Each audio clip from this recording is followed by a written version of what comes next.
រៀនភាសាអង់គ្លេស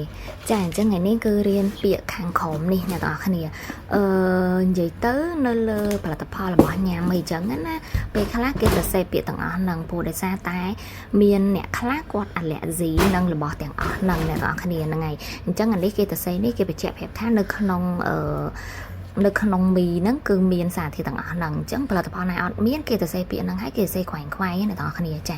អញ្ចឹងយើងរៀនអង់គ្លេសអ្នកទាំងអស់គ្នាអាចចេះពាក្យហ្នឹងទៅបើសិនមកអ្នកទាំងអស់គ្នាអាឡែហ្ស៊ីហ្មងកាន់តែល្អគឺត្រូវមើលឲ្យចំណាំហ្នឹងហើយចាអញ្ចឹងពាក្យទី1 egg egg ចា egg ហ្នឹងគឺពងសុទ្ធចាសុទ្ធពងមាន់ពងទាហ្នឹងចា egg ពាក្យទី2នេះគឺ milk milk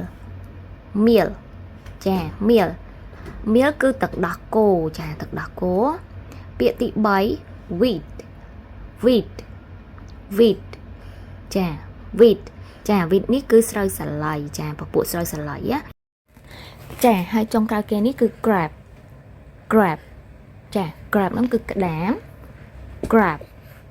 grab ចាអញ្ចឹង egg សុទ្ធ milk ទឹកដោះគោ wheat ស្រូវសាឡៃ grab ក្តាម